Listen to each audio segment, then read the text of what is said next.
World, the Global Impact Fintech Forum, GIFT. We all know that the articulation of the sector is fundamental, but also the interregional articulation is of great importance when it comes to bringing the best practices from around the world to Latin America, and why not to export them, to take all our knowledge and learning from Latin America to other regions. For all these reasons, I am very happy to be here participating in this announcement and launch of the Latin American chapter of GIFT. I am even more pleased to share this panel with experts from all over the world, like the ones I'm about to introduce to you. So let's welcome to Malik Kotada, co-founder and board chairman, GIFT, digital evangelist, author, teacher, and polymath; Shil Evanoids, managing director of GIFT and finance digital transformation expert for marketplaces; Mashir Ahmed, who is in the board member of GIFT and co-lead of Islamic Finance Fintech Working Group. He's also founder and MD of Fintech Asia; Simone Martin, board member of GIFT and director of compliance, Latam leader, has worked as a regulator for the last 19 years with the BVI Financial Services Commission and most recently with the Anguilla Financial Services Commission; and Sebastián Rezano, co-founder of GIFT, economist, researcher, and digital asset. The idea, guys, of today is launch the Latin American chapter and starting listening from the voice of Malik, who is GIFT, what is GIFT doing, which is the role, the mission, and the vision of GIFT, and after that go straight to some practical experience in other regions from the experience of Shil in Europe and Mashir in Asia.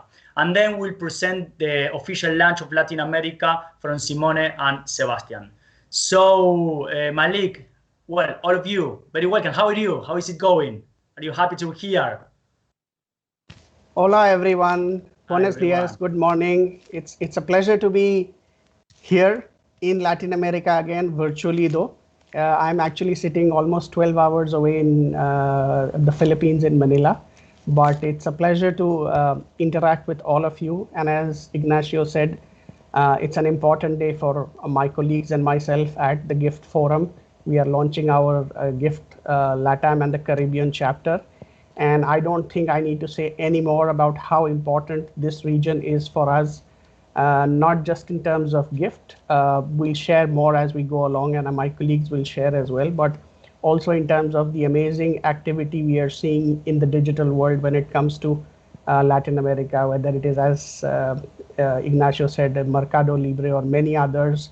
There are many interesting unicorns, decacorns in that region. So we are very happy. We are very excited to launch our chapter in Latin America. And with that, let me jump straight away and start the presentation. So let me give you an overview of what GIFT is. Basically, Global Impact Fintech is one of the most diverse and inclusive fintech forums globally, with 500 plus high caliber members from 55 countries, and we are growing every week, every month. As a global non-profit think tank, we are incorporated in Singapore, but we are global, and we work with various different stakeholders in the fintech ecosystem. Our focus and our mantra is innovation for impact and inclusion. And our members include leaders from the digital finance and fintech ecosystem. But I do want to clarify that we are not like any other fintech association in that we only represent the fintech industry, but we think of us as a platform which brings together all stakeholders from different parts of the fintech ecosystem, government agencies, regulators, central banks, multilateral agencies. We have members from World Bank, IFC, IMF, IDB, as well as from Asia, agencies like Asian Development Bank, etc., United Nations, UNCDF as well. Of course, banks. So we have bank chairmen, we have bank CEOs, digital heads. Then we have fintech founders and experts from the blockchain community, as well as from academia. So we have professors, and in fact, I also teach fintech at one of the universities in Asia, and we have thought leaders as well. And accordingly, Gift Forum engages with policymakers and fintech and blockchain leaders for cutting edge knowledge sharing, community building, as well as collaboration and ecosystem development.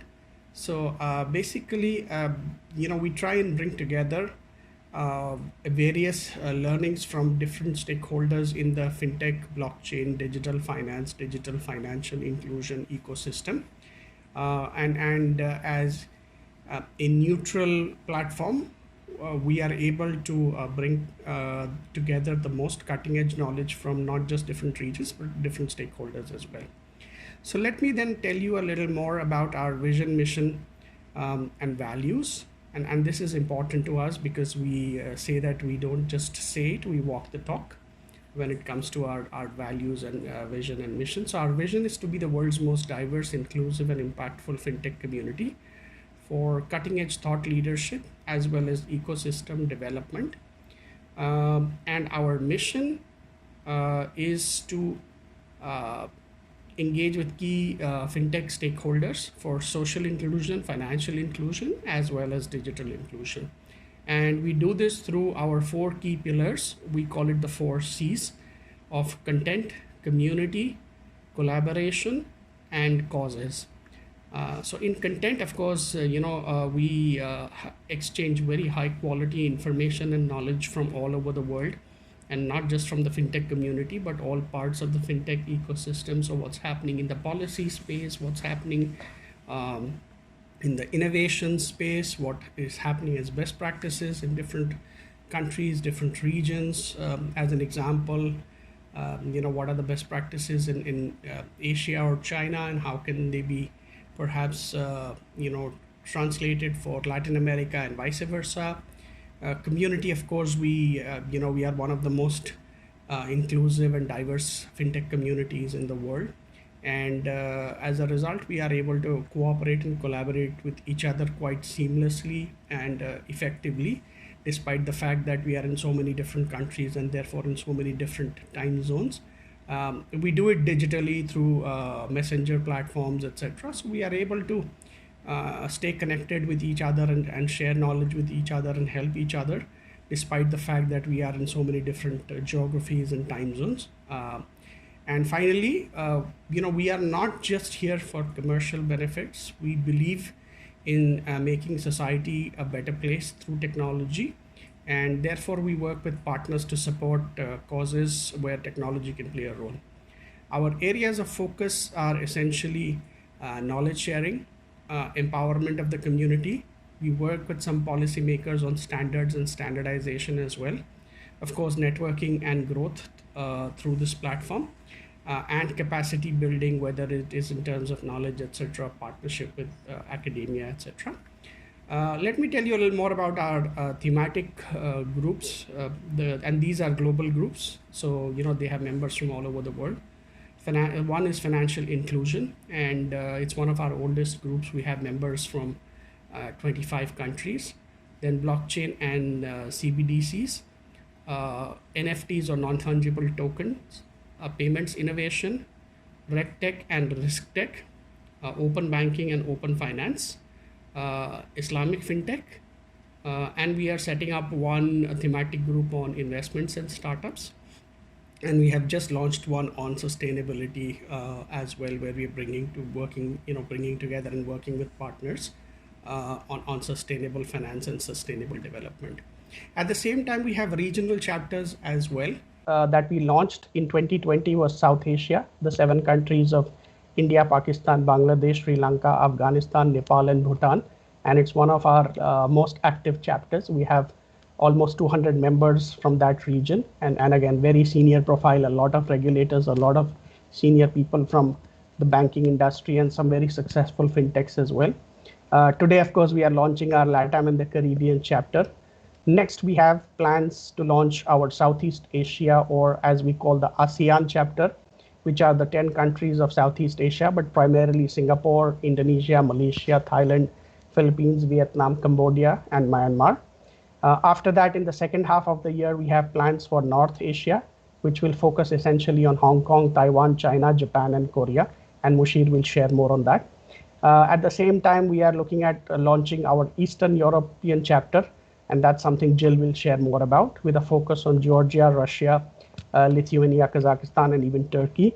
Then we are also looking at launching our Southern European chapter, which will focus on Portugal, Spain, Malta, and Gibraltar to start with.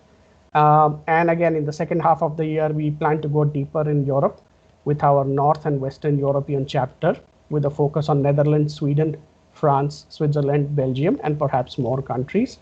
And towards the latter half of the year, we also plan to hopefully launch our Middle East and North Africa, as well as our Africa chapter, with a focus on Middle East, North Africa, but also West Africa, East Africa, and South Africa. So we are truly global.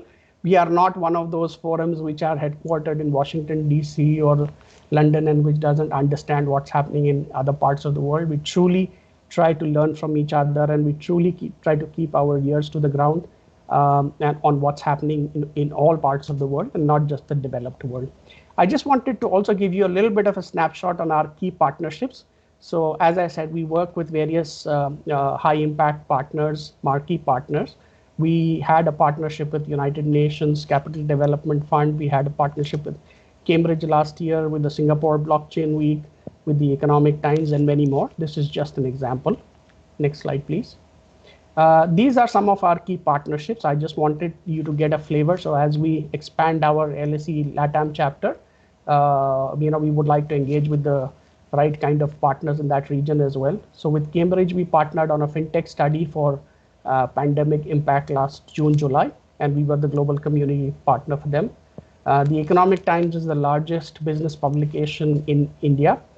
We partnered with them for their blockchain summit as a knowledge partner. We were also a partner for Finovity and Technovity 2021. We were a partner for the largest chamber of commerce in India, which is called as FICCI, F-I-C-C-I, for their fintech summit. We were a partner at the Singapore Blockchain Week. We were a partner at the Asia Blockchain Summit. We were a partner to the United Nations Capital Development Fund for their Micro, Small, and Medium Enterprises Summit, which happened in March in Bangladesh. We submitted a response paper to the government of India for their planned national blockchain strategy policy. And we are in discussions to become a global ecosystem partner for the Africa Blockchain Week.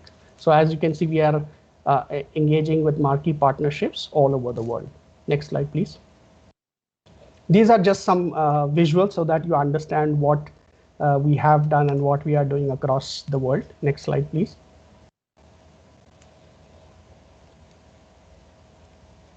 These are again some examples. Next slide, please. Sorry, the previous one. But just go back to I am also delighted that we've been covered in editorials in leading business publications all over the world. This is just one example where the Payments and Cards Network and the PCN magazine in the Netherlands did a editorial feature on us, on how we are trying to make a difference as a non-profit global fintech forum, and there are many more. So and these are all, we haven't paid for any such thing. These are all editorial coverages. Next slide, please.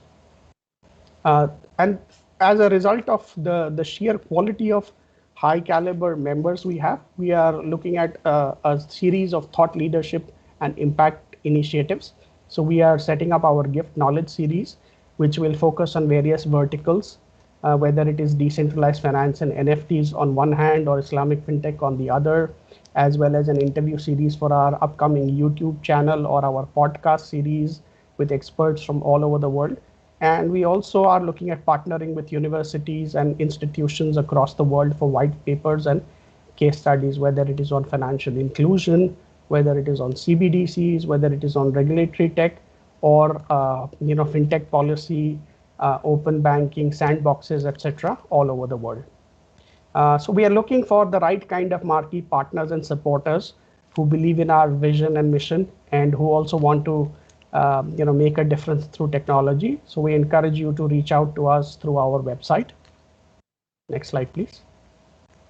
Well, with that, I come to the end of my presentation. Hopefully it gave you some idea of what GIFT is. Thank you very much. Muchos gracias. Thank you, Malik, very much. It's awesome to see what you all are bringing here to Latin America. And for the next stage of this panel, I would like to give the word and to give the floor to Jill Evanois to tell us a little bit more about the impact of GIFT in different regions, starting for Europe. Hi, welcome, Jill. How are you doing? Thank you, Ignacio. I'm doing very well. How are you? I'm awesome. Very happy to have you all here. It's my pleasure. As Malik said, I will focus today on European chapter and give some updates. We have exciting updates from Europe. As Malik said, in our European chapter, we have a couple of blocks, Central Europe, which covers North and Southern Europe. Then we have Eastern Europe and Western Europe also. So at this point, we are very busy launching our Eastern European chapter out of Georgia. So what we are doing is even though our European chapter is one chapter, we have identified that in this chapter we have developed and developing worlds together. So we decided to work on each individual blocks and identify challenges so we can make more impact this way. So in Eastern Europe, we are focusing in three main areas. One is knowledge sharing, which is in the core of GIFT, right? So in this area, we are partnering with universities and associations and also some innovative hubs, not only in Georgia, but in Russia and in other parts of this region. The second one is we see lack and very big hunger of sharing knowledge in policy making, CBDC, while working with central banks locally here in Georgia and also in Russia. So this is one of the key areas we want to bring our experts from central banks, policymakers, and CBDC to pretty much help them design and reshape the policy as an enabler of the finance ecosystem. And the third area for us, which is very crucial, is fintech startup ecosystem and community, and help them to narrow the gap and grow organically. So based on those topics, we decided to launch our Eastern European chapter in July, as Malik said, or maybe June. Stay tuned, this will be announced shortly. And our topic is open banking and inclusion. So we also focus here a lot on the inclusion and women in tech. Along with this event, we are working with Central Bank of Georgia and also with one of the leading banks here in Georgia, which is a commercial bank. So we will bring our global experts and also engage local experts to really blend the best practices with local challenges and come up with some solutions. We also work with very leading business school here in Georgia to possibly launch fintech mega event and also help them in mentoring their students and bring our experts as guest speakers and some master classes to them, which will again enhance a community here, which is one of the leading mantra for GIFT. In this chapter, we are also working with Russia Again, same challenges in different shapes, central bank, CBDC, working with one of the biggest innovative hubs in Moscow, which helps us and wants to be a partner with GIFT to build to organize a big tech conference. So hopefully this comes later in Q3 or beginning Q1. And in terms of Central Europe which is more cutting edge, sophisticated market in this area, we are having open discussion now with the Blockchain Ethos Federation based out of Brussels, which works very closely also European Commission on the policies and ecosystem, and also working with the organization that consolidates blockchain associations within Europe. It's like 13 blockchain association. You can imagine all these European leading countries in European Union.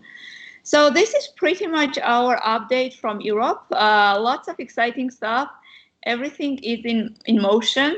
There is no set agenda in terms of what we can achieve in Q4, but at least Q3 we will launch Eastern European chapter and move on with the partnerships in Russia, Georgia University, and also plan our Q4 launch for Central Europe, South Europe, Western Europe as well.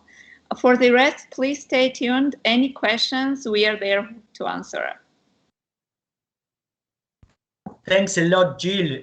Really, a lot of exciting content and news. And let me tell you that all those topics that you are developing on Europe are trending topic here in Latam: open banking, women in fintech, and all of the others partnership that you have done. Hopefully, we will find them here in this region as well with the hand of the Latam chapter that we are launching today.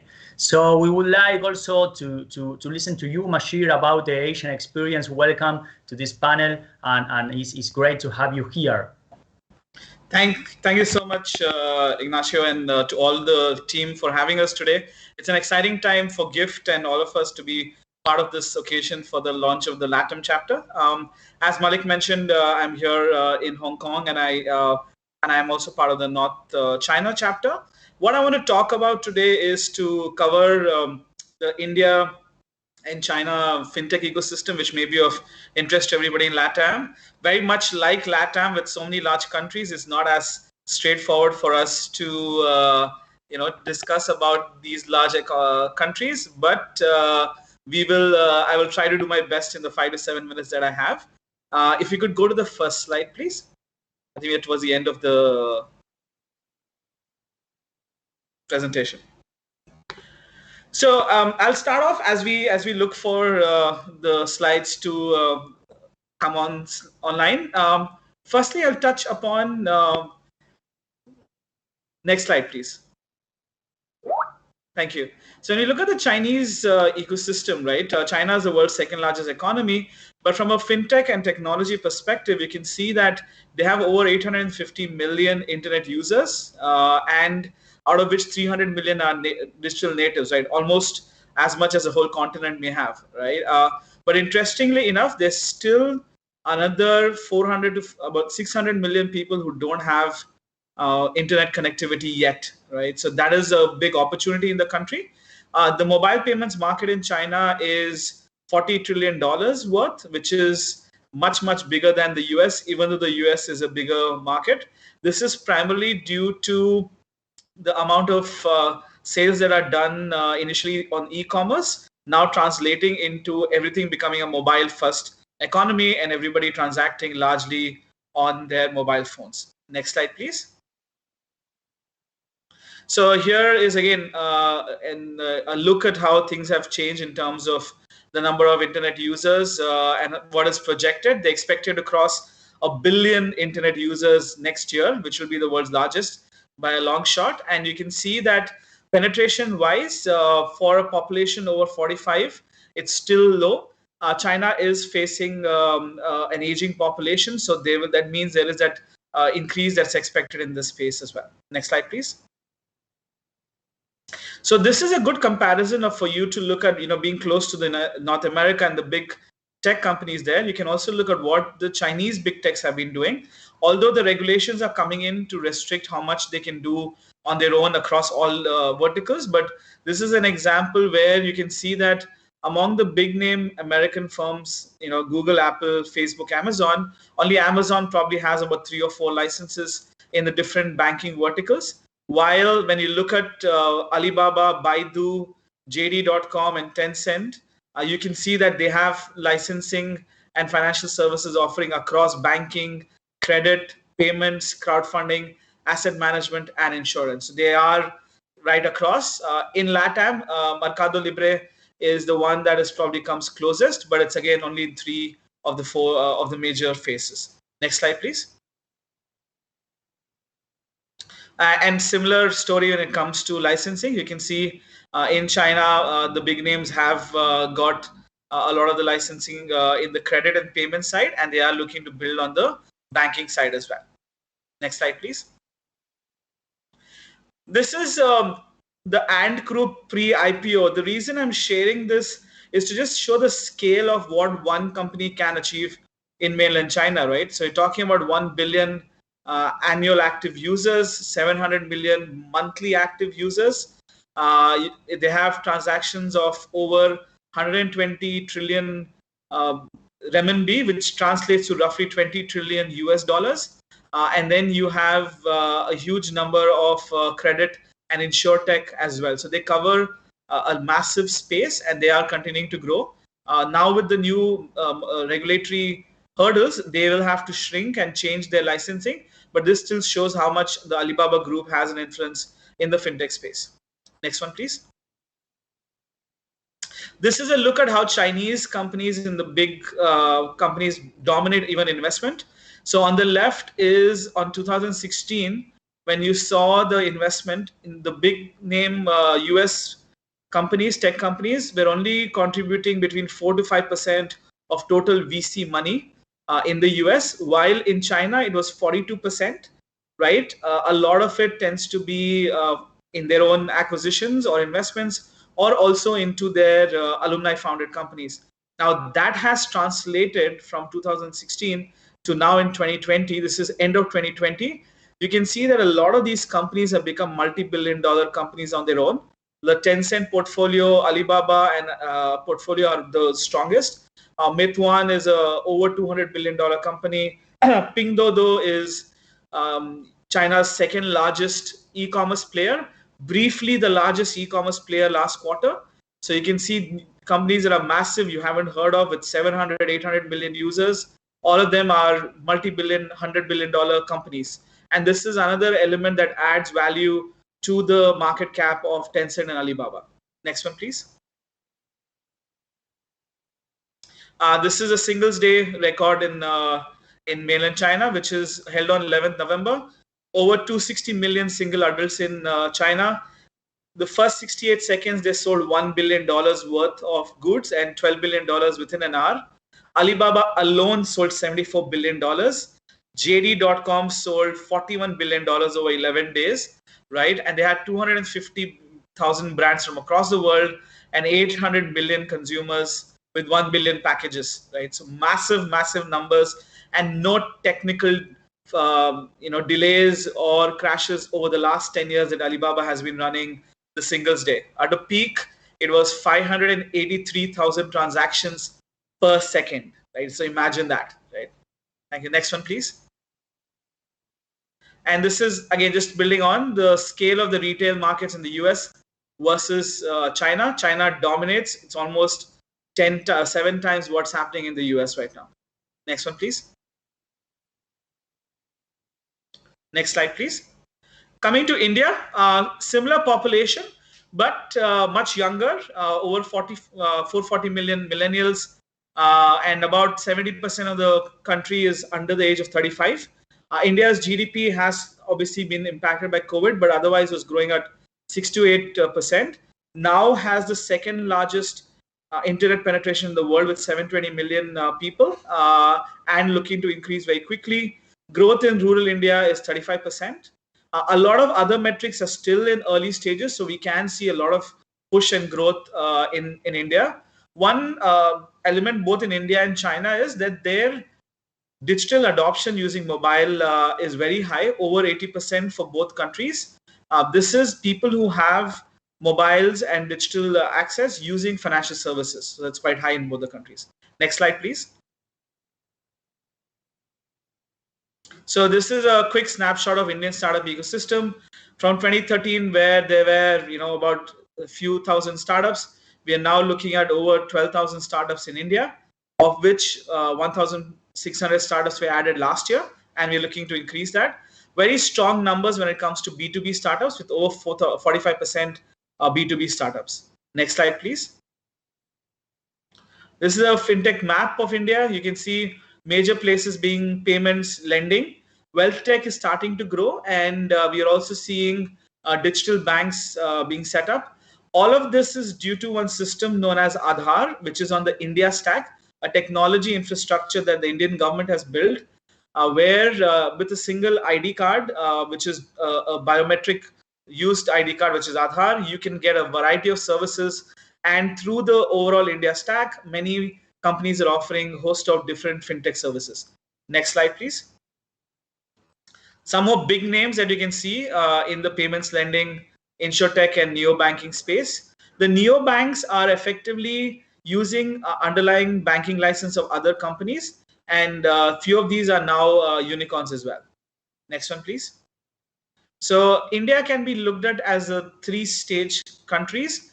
India 1, which is 110 million people with $10,000 per capita income, which is the urban India. India 2 is the tier 2, tier 3 cities, and then rural India. Rural India is about 1.1 billion people, and tier 2, tier 3, tier 4 cities. And this will be where a lot of growth is expected, with fintech for the unbanked and underbanked being a big push in the coming years. Next one, please. So India has been there's been massive growth in unicorns this year. We've seen already over 12 unicorns come up in the last 4 months. In fact, in April, you had a case where you had 6 unicorns over a week, and that was crazy. Quite a few large rounds. Many of the existing unicorns like Pine Labs have doubled or tripled their valuation in the last 2 years. Next one, please. So you can also see that they are taking lesser time, but most of them had taken a long time. Now they're growing faster. Next one, please. That's it from me. Thank you so much for listening to us, and I'm happy to take questions and have a conversation after this. Thank you for having us. Muchas gracias. Muchas gracias. Thanks to you, Mashir. Thanks a lot. Of course, we look very close what is going on in Asia from Latam, and for some of our fintechs, and mainly our big techs here, or at least our unicorns. The case of China is of course a very, very well-known case that we are always looking from very close. So now the moment has arrived, and we are gonna present the formal objectives, vision, and mission of this Latin American chapter of GIFT. That's why I would like to give the word to Simone Martin and Sebastian Rezano in terms to tell us which are their objectives on this landing here in the region. Hi Seba, hi Simone, how you doing? Good morning. I'm doing great, and I'm happy to be here. I just want to thank Digital World Trip for the opportunity to have this as the platform for the launch of the Latin and Caribbean chapter of GIFT. Thanks a lot. Well, Seba, how are you? Hello, Nacho. Hi, good morning, everyone. Very, very happy to be here with all the friends from GIFT in such an amazing initiative. And yes, to invite everybody in the community, all this great audience you have for the event, to join us in the Latam and the Caribbean chapter. So very excited to be here. And I will give the word to Simone to kick off with the high-level narrative on our chapter.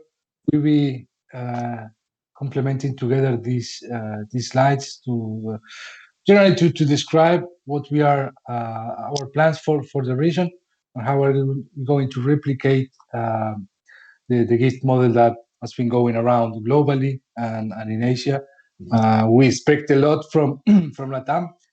One of the founding motives of Gift when we met with Malik in Singapore a few years ago, the main idea was to link together all the emerging markets from Asia and from Latin America. So really happy to after a couple of years bringing this to reality, and what a better way to do it that with our regional chapter. So Simone, back to you. Guys, sorry, Yes. just let me know, are you watching the PPT that I'm sharing? Yes. Okay, awesome. Yes, and as Sebastian said, this is very much a joint initiative because the Latin and Caribbean as a region tend to be sometimes forgotten, but there's a lot of leadership that is in this space. And so if we just move to the next slide to give an overview of what we'll be talking about, of course, FinTech in Latin and the Caribbean, it is one of the areas that has tremendous opportunities. We're going to fold in GIFT strategic goals for the region, which is critically important. We've heard a bit about membership, but hopefully we can add some context to our unique circumstances in the way forward. So moving to the next slide, just starting off with the innovation within the region, I think it's important to reflect and acknowledge that there is a tremendous amount of inspiring examples of innovation and leadership within the Caribbean region. We have seen the Bahamas being the leader in relation to CBDCs with the launch of their sand dollar. We've also seen in Barbados, they launched an initiative for digital payments within their borders called M-Money. And there are a lot of other examples in LATAM that I think sometimes goes unnoticed in the global context. But what we want to do is actually highlight and augment these things. There are a lot of diverse opportunities that continue to present themselves, especially for the engagement with stakeholders in public and private partnerships. This presentation, like the GIFT LATAM chapter launch, is going to be very collaborative throughout the region. And so at this particular juncture, I would want Sebastian to also add some context as it relates to the Latin American family in what they have been doing in fintech space, innovation, and definitely some of the things that have been touched on in relation to capacity building, which is critically important to educate all of the persons that fintech will touch, which is everyone, so that they can be a part of the change and the dynamic growth that is basically here.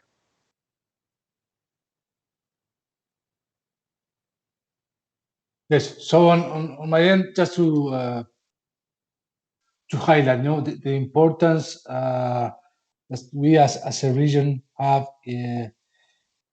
in terms of development on new business models, but also on the capacity of our human resources, right, and our talent.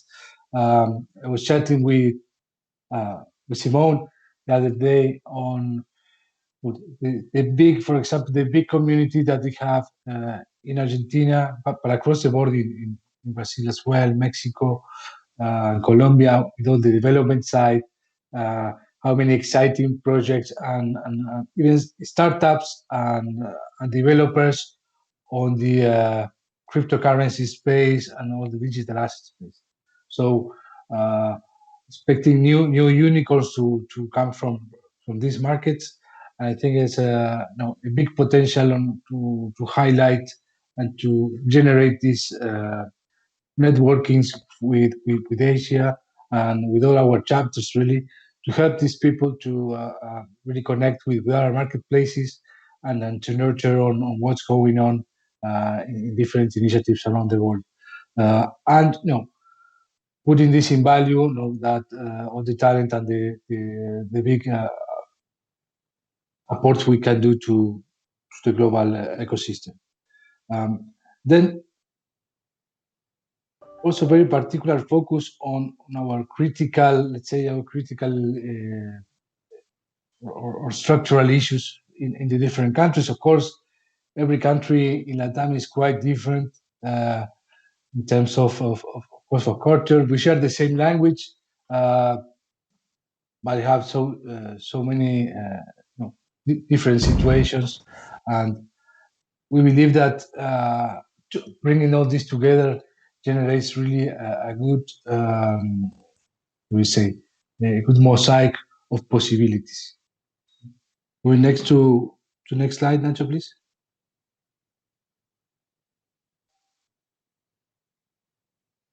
So that's on our strategic goals. Again, as Malik and Jill already mentioned, our organization is one of the most diverse and inclusive, and that's for real. We have people from all over the world, very small countries, and I will give everybody a place there. Everybody can collaborate and joins our working groups and really feel a part of the group and bring their talent and to share across the different participants. So we have this the local across different talks here in the event. I think for us it's really a living example of that, right? Everything we do locally through gifts resonates globally to other countries. And no, on the way back, I'm very happy to be with Nacho on our working group in financial inclusion, where we see amazing projects on how to leverage basic education or kindergarten, early days in school with with subsidies from the government, and how to really merge together a national strategy for governments to be able to really accomplish on those objectives. And for us, it resonates a lot, right? Because we have the same issues in Argentina, we have the same issues in Chile, in Colombia, Peru, I'm sure also in the Caribbean. I think this kind of initiative really links everything together. So it's about sharing experiences, but also getting support and creating these bridges to coordinate and collaborate with our organizations and initiatives across the globe. Back to you, Simone. All right, thank you for that. Next slide, please. So what we are looking at is expanding the gifts chapter, and Sebastian kindly mentioned some of the dynamics within the region. One of the things that's useful to note is that the Latin and Caribbean as a region represents 33 countries, and I think over 6 languages, with English, Spanish, French, Dutch, Papiamento, Portuguese, and other dialects that are spoken in some of the region. So as it stands now, GIFT has over 55 member countries being represented, but within the region, there's a lot more that we could do in relation to expanding that membership and to develop the thought leadership and information sharing that was set out by Malik and Jill and others in their past presentation. The partnerships throughout GIFT is also a tremendous opportunity for the region, and I can't stress that enough. Again, leadership exists within the Latin and Caribbean as a region. And I think that the countries within the region tend to already have good partnerships from some of our historic contexts, but also they present very nimble platforms for fintech and innovators to actually come in and help to develop some of these areas for win-win situations and to have some success cases. So the partnership opportunity is quite tremendous. I think that is something that everyone listening should consider in terms of reaching out to GIFT to see how we can enhance what is happening in your country, because there are a lot of solutions that fintech and innovation can bring that we've been challenged with for a number of years. One of the passionate points that I have is in relation to digital payment systems, but I will touch on that in a minute. If we could just go to the next slide. I think that the membership model has been discussed, and it's transitional at the moment. As Malik said out, it's currently only by invitation. But if you are interested, you can get in touch with us and complete a short form. We will be opening up that membership in the coming months. And I think that, again, the opportunity to join such a group is incredible. I know since I've joined and subsequently been elected as a board member, the information sharing is tremendous. It's a very safe space, and it is one of the areas where I think also as a regulator, I've found tremendous benefits. Regulators are increasingly in the press with persons wanting to seek regulatory clarity, and I think it's critical at this juncture for regulators to also help build their capacity. It's almost going to be like taking a drink of water from a waterfall. It's a lot, but it can be done. And so the membership opportunity should not be understated. And with that, I think the next slide, I'm going to transition back over to Sebastian to bring out some of the other finer points. Yes, thank you, Simone. That's quite right. I believe the membership model for our region is going to be really add a lot of value to our community. We are looking to include regulators, as Simone and others we have in the group from Asia, but to replicate this in Latin America. Of course, the central banks. We are very active with the central bank digital currency space. We have huge experts. We have people from many different projects in Asia, but also on the technology side and live projects. So folks from all these areas and global development agencies, such as World Bank, IMF, ADB. We already kick off some initial invitations in Latin America, and also have the Inter-American Development Bank and a huge number of fintech associations, as well as startups. So this really brings together academy, private sector, professionals, entrepreneurs, and the official sectors. We are in our platform. This is and especially since COVID, we have been increasingly generating knowledge due these working groups, but also generating new, specifically new knowledge and webinar series. So consider that part of the big value proposition we have for Latin America to bring and present to our ecosystem and our countries what's going on in Asia. But we cannot you also think of it as a platform to showcase our achievements in the region to the whole world. Next slide, Nacho, please.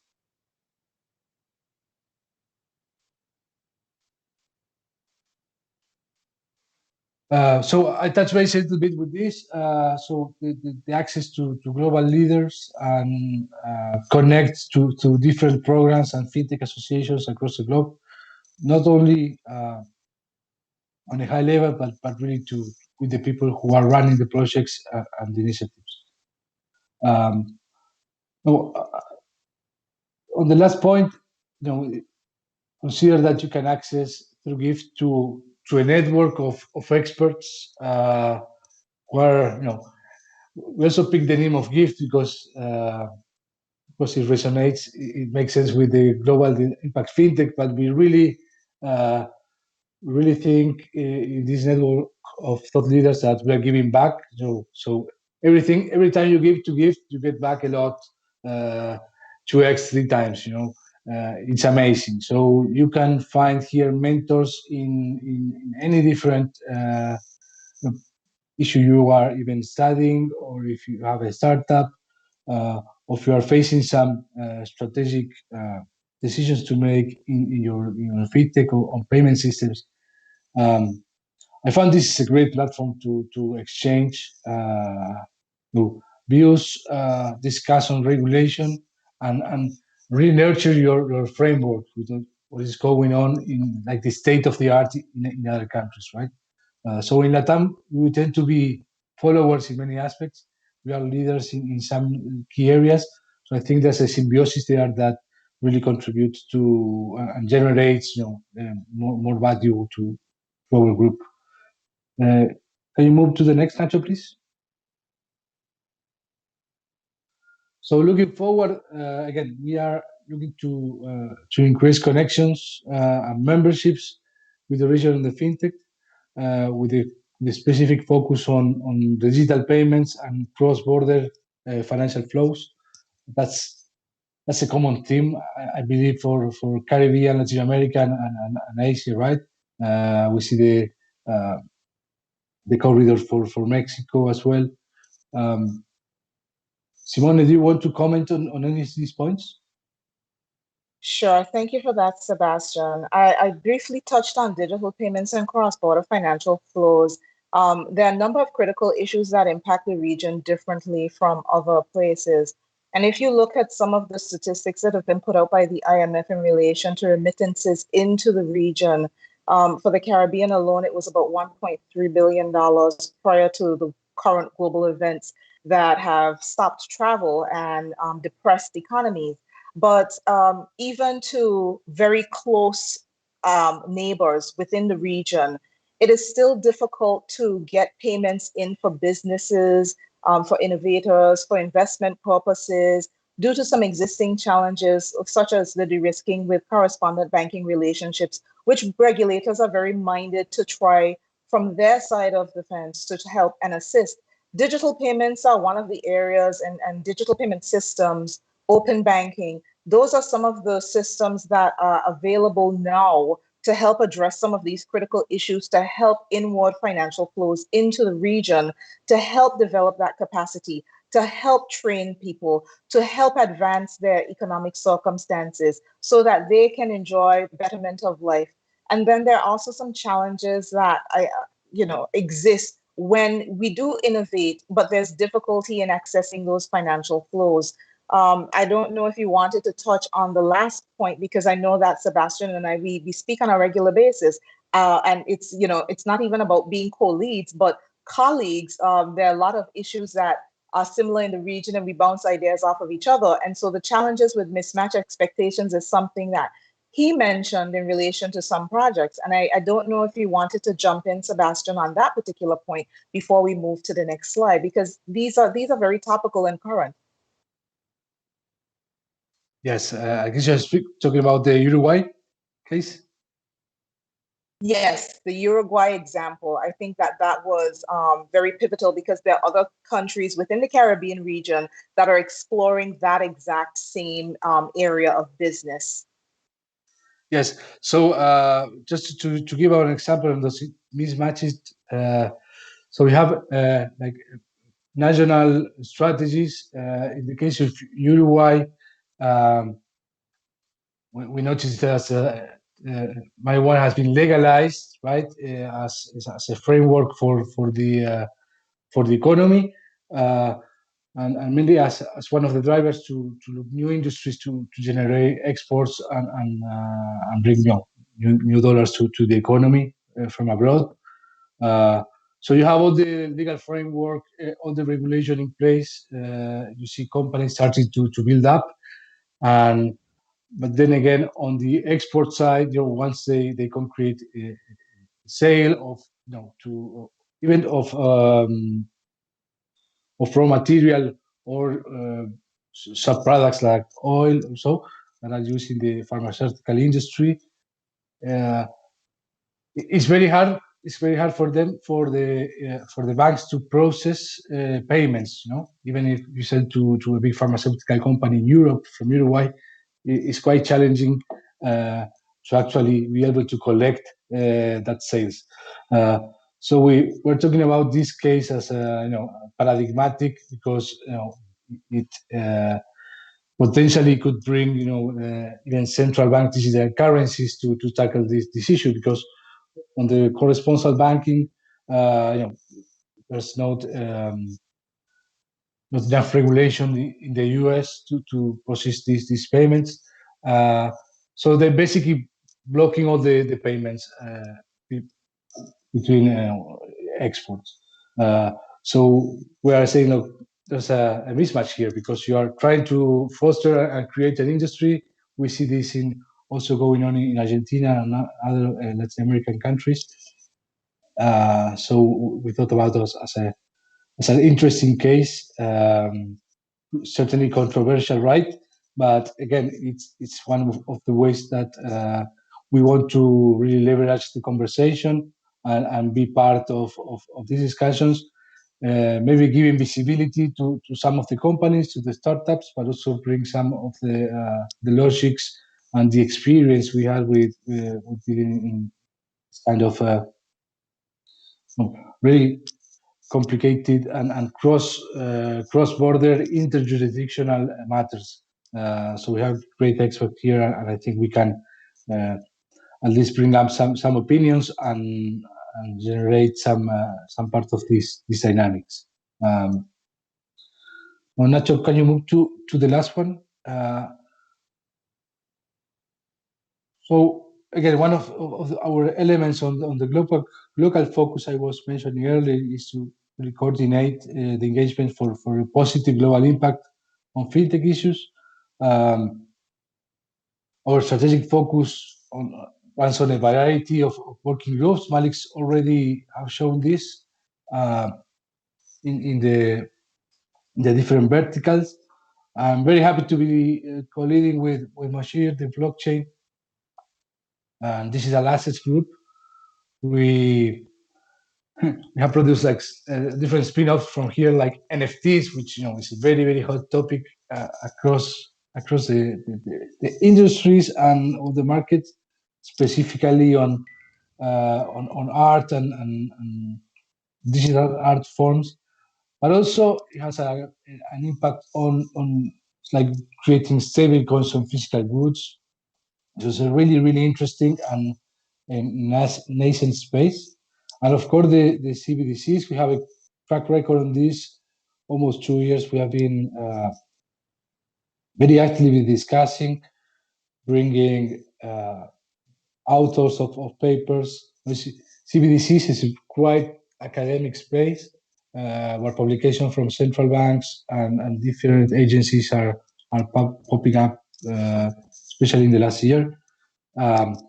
So that's one of the key groups we want to focus, to use this as a platform for discussion between the official sector, the private sector. In this particular case, privacy is one of the key features to be really pulled off for massive adoption.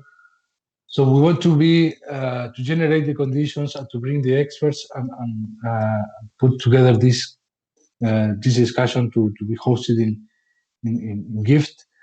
But well, not just that, but also on regulation, technology, and supervision. Part of our core values, and we are all aligned with the United Nations on sustainability. That's critical, right, for any organization. We have been seeing Elon Musk or recent tweets on especially in crypto, on the mining and sustainability.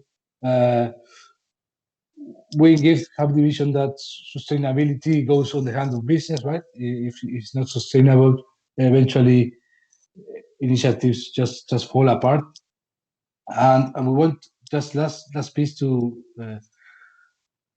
think of GIFT as this platform and a mentorship, really to develop thought leaderships.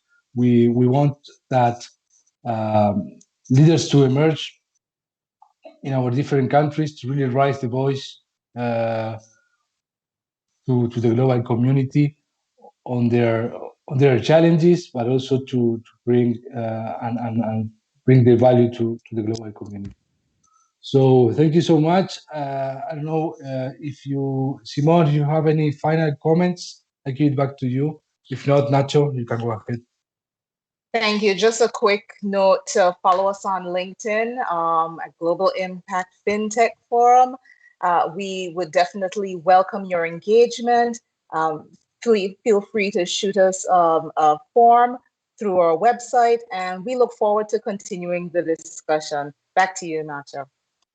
Well, guys, thanks a lot. I'm really impressed. I think that all the audience is. There is no doubt that Latin America chapter of GIFT will bring not only a lot of global knowledge, but also huge opportunities for the local fintech ecosystem. We are very, very excited to have you here in Latam.